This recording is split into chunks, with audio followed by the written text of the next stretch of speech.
সুপ্রিয় দর্শক, আসসালামু আলাইকুম। আওয়ামী লীগের সাধারণ সম্পাদক ওবায়দুল কাদের তিনি দেখবেন যে সকালবেলা উঠে বিএনপিকে গালমন্দ করা শুরু করেন, ঘুমানোর আগেও তাই করেন। তো বিএনপি ছাড়া ওনার আর কোনো সাবজেক্ট আছে কিনা তো আমার তো মনে হয় না। একজন উনি একটা ডিপার্টমেন্টের মন্ত্রী, সড়ক মন্ত্রী, সড়ক নিয়ে কথা বলবেন, অন্যান্য বিষয় নিয়ে কথা বলবেন, দেশ নিয়ে কথা বলবেন না। বিএনপির পিন্ডি চটকানোটাই হচ্ছে ওনার কাজ। ভাবখানো হচ্ছে যে বিএনপি চটকানো মন্ত্রণালয়ের দায়িত্বপ্রাপ্ত মন্ত্রী হিসেবে ওবায়দুল কাদের সাহেব যেন কথা বলছেন। তো কোনো প্রসঙ্গ না পেলেও তিনি একটা কথা বলেন। সেটা কি, যেমন ধরুন এই যে আপনার রেমালের যে ঘূর্ণিঝড় হয়ে গেল এবং আমাদের দেশে ব্যাপক ক্ষয়ক্ষতি হলো।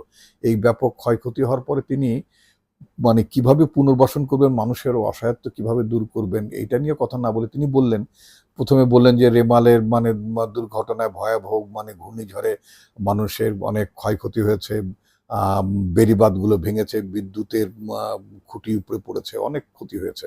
যাই হোক, বলার পর এক পর্যায়ে বললেন যে বিএনপি কোনো এই ধরনের কোনো দুর্যোগ, জাতীয় দুর্যোগে বিএনপি নাকি মানুষের পাশে দাঁড়ায় না।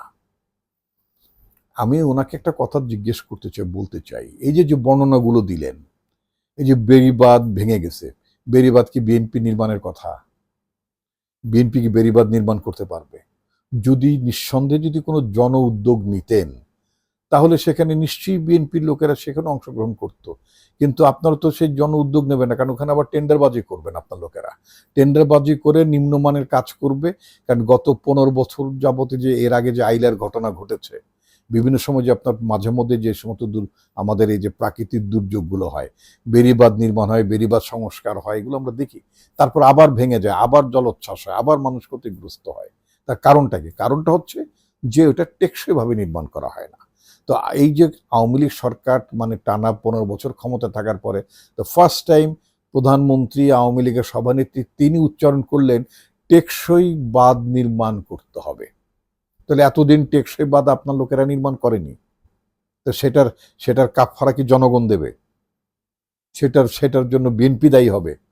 15 বছর ধরে কেন আপনাদের যারা দুর্যোগ মন্ত্রণালয় অথবা যে মন্ত্রণালয়ের দায়িত্বে এই বেড়িবাঁধ প্রবাবলি আপনার এটা পানি সম্পদ মন্ত্রণালয়, এদের এদের দায়িত্ব বোধ হয় এটা। তো তারা কেন আপনার টেকসই বাঁধ কেন নির্মাণ করেননি? কোটি কোটি টাকা এই বাঁধ নির্মাণের জন্য তো খরচ হয়েছে। প্রতি বছরই ভাঙে, প্রতি বছরই আবার আপনার এটা পুনর্নির্মাণ করেন। এগুলো ভাঙা গড়ার নাম দিয়ে এই যে টাকাগুলো তছরূপ করা হয়, এবং এবং ফাইনালি মানুষের জীবনহানির ঘটনা ঘটে, সম্পদহানির ঘটনা ঘটে। এগুলো তো মানবসৃষ্ট বা আপনার সংকট। প্রাকৃতিক দুর্যোগ হয়, কিন্তু প্রাকৃতিক দুর্যোগে এই যে বেড়িবাঁধগুলো ভেঙে যায়, কারণটা হচ্ছে নিম্নমানের বেড়িবাঁধ তৈরির, এটার এটার এটার কারণ।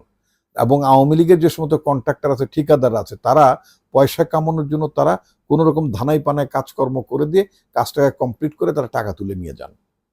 তো এখন দোষ ফলাচ্ছেন ওবায়দুল কাদের কি, যে বিএনপির লোকেরা নাকি দুর্যোগের পাশে এসে দাঁড়ান না। আকাম করবেন আপনারা, আর বিএনপি এসে আপনার ইয়ে করবে, আপনার দুর্যোগের সহায়তা করবেন। আমরা তো আমাদের সাধ্যমতো আমরা অবশ্যই সহায়তা করি।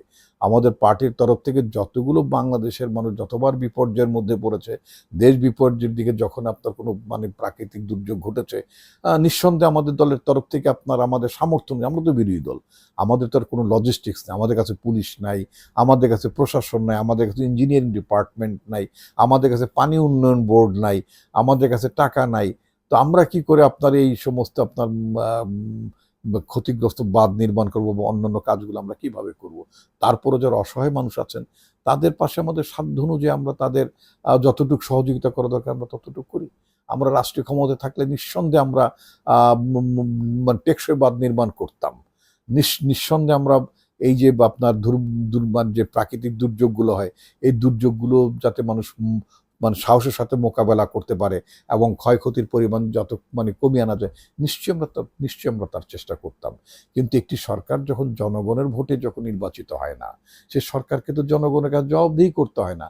তারা আপনার ধানাই পানায় বাঁধ বানাইলে আপনার অসুবিধায় আমি আমার এই যে বক্তব্য যখন আপনারা শুনছেন এর মধ্যে আমি বেশ কয়েকটি উদাহরণ আপনার মানে ডকুমেন্টারি আপনার এভিডেন্স দেখাবো, প্রত্যেকের রিপোর্ট আপনাদেরকে দেখাবো, দেখলে আপনারা বুঝতে পারবেন যে মানে বাঁধ নির্মাণের নামে, বাঁধ সংস্কারের নামে কিভাবে আপনার মানে মানে টাকা পয়সা এই সরকারের লোকজন লুট করেছে আপনারা নিশ্চয়ই দেখবেন। তো সুতরাং বিএনপিকে নিয়ে যে কথাবার্তা বলেন আপনি, আপনাকে আসলে আমরা কি নামে ডাকবো বলেন তো?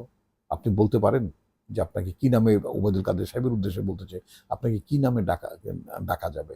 আপনি আওয়ামী লীগের সাধারণ সম্পাদক, কিন্তু যখন বিএনপিকে নিয়ে যখন এই ধরনের কথাবার্তা বলেন, যে কথা কোনো ভিত্তি নাই, এটা এটা এই ধরনের সমালোচনা তো কোনো ভিত্তি থাকে না।